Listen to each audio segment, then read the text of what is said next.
that whole So world. that means you have no sense of the ripples that have gone out from your life to affect the horror field? I That do you sometimes. have no sense of that? Well, I or do sometimes meet. I mean, I'm still friendly with some of the illustrators that worked for Twilight Zone magazine, and I do occasionally, as you mentioned, hearing about the number of people who sold stories to Twilight Zone, right? And so, in that sense, maybe, like Dan Simmons, for example. Yes. I don't know whether he probably had sold stories before. I'm not sure. Maybe not. Didn't he win a contest? Yes, for he the did. magazine? He did. Is that the River Styx run both ways, or am I That's thinking of right. a That's different right. kind That's right. Yeah. Which, by the way, that was pushed very heavily by Harlan Ellison, who was one of the judges that year. So when you talk about ripples, I suppose that's what you mean. Yes. Yeah, thank you. Thank you, sir. Yeah. Well, they are there. You should know that. Even if it's difficult for you to. And you yourself are sort of a ripple, aren't you? I am. Well, and a living ripple. My friend Gene O'Neill. Yes. Whom you also probably might have been in the very same issue back then. I'm not sure back in 1983. It was a klein8 classmate of mine, and he remembers visiting New York, and we had lunch with you. So the Indigo? Was it Blue Indigo? And the Indigo Man. The Indigo Man. Right, right. Yes, and he has fond memories of the day he came to New York. We all got Yeah, together, probably right. around the American Museum of Natural History or the Planetarium or something like that. And, right. And he felt your hand pushing him forward back then in the mid 80s, let's say. Well, it had to be. I moved on to New York in 1985, so it had to be. And he's remained very that. productive, hasn't Very he? productive. Yeah. Be careful of that. I don't want you to he's won several Stoker Awards, and where he's still producing. Well, thank you so much. Thank you very much. Thank you. He's considered an eminence grise. Well, now that I have the check in front of me and I am paying it, I want to give you an opportunity before we part, the way I gave William F. Nolan. One of the last things that he did in our episode was to put a push for veganism, because that's something that's near. For what? Veganism. He's a vegan and and he has love for animals and so on. And I know that I share that with him. Well, I know that you without being a vegan. Yes, but you're an animal rights activist. I remember you back when we were first meeting. You were marching on the streets, and I don't know if you had signs in front of stores selling fur or things. And yet here I am having eaten a pastrami with you, and it seems rather hypocritical, doesn't it? Well, and explain to me. I hear I was going to be asking you to put in a plug for animal rights. Is that not something that is near and dear to your heart anymore? Please do as I say, not as I do. Is it? It's just so. Is it just treat them kindly as you lead them to slaughterhouse? Is that it now? That your attitude and outlook on life about has changed? It seems like a policy that I would endorse. Thank you very much. So, Thank you so much.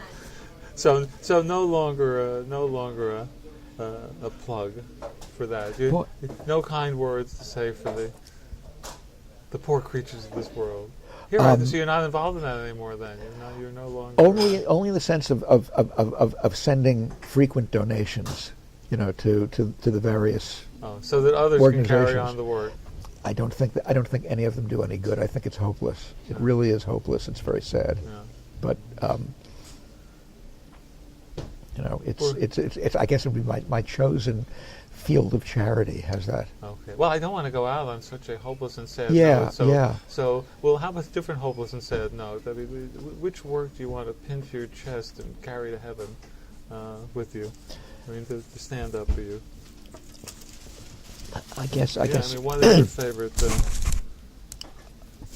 Presumably something from the book Dark Gods, I guess. Mm-hmm. Nadelman. Sure. So you're going to let me choose that. Black Man with a Horn, maybe? Yes.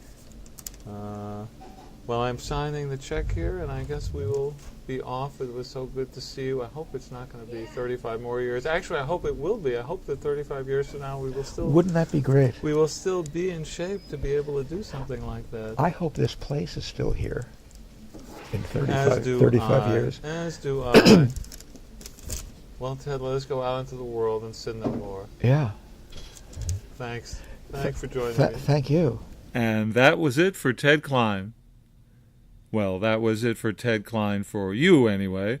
For the two of us, the conversation went on because once we left the restaurant and walked over to Broadway, Ted to head uptown to his apartment, me downtown to meet my wife who was seeing Tosca at the Metropolitan Opera, we found ourselves unable to part and stood on the corner for another 45 minutes or so, chatting about Moby Dick and Art Town and Victor Laval and Of Mice and Men and Spalding Gray and so much more.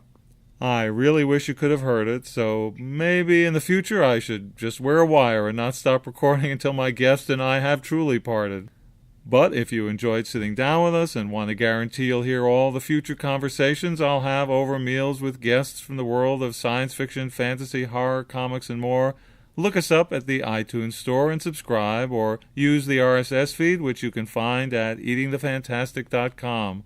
That's also where you'll get to see a photo of Ted, as well as all the pics of what we ate at Manhattan's Fine and Shapiro, except for my brisket. Somehow I inhaled that before I remembered to capture it for you. And as I mentioned at the top of the show, if you'd like to help keep this mission of mine going and have me continue breaking bread with creatives of the fantastic and letting you listen, there are a few things you can do, the easiest being tell your friends about the show by sending them a link to eatingthefantastic.com or directly to your favorite episode and letting them know what I'm doing here. Rating Eating the Fantastic on iTunes and liking it on Facebook would also help, because then it's likelier the show will be recommended to potential new listeners. If you'd like to become even more involved with my mission, here are 3 ways you can support Eating the Fantastic and ensure it keeps going. One is by making a small recurring monthly donation over at patreon.com/eatingthefantastic, where there are various perks involved depending on your level of support, such as access to a patrons-only blog, getting a shout-out on the show, stickers, limited edition postcards, a quarterly online hangout, and more. I'm hoping to cover some of the expenses of the show through crowdfunding, which will allow me to increase the frequency of these podcasts. There are more amazing creators out there than I'll ever be able to afford to bring you entirely with my own dollars, so I hope it's a goal you'll support.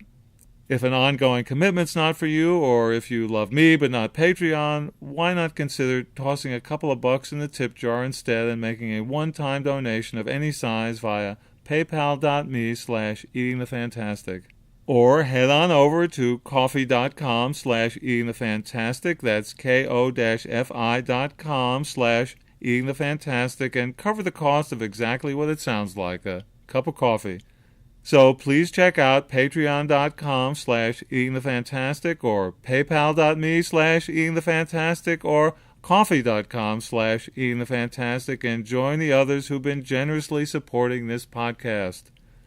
Until next time, when I invade the annual Scares That Care charity telethon with takeout to bring you Bram Stoker Award-winning author Mary Sangiovanni, I'm Scott Edelman, and you have been Eating the Fantastic.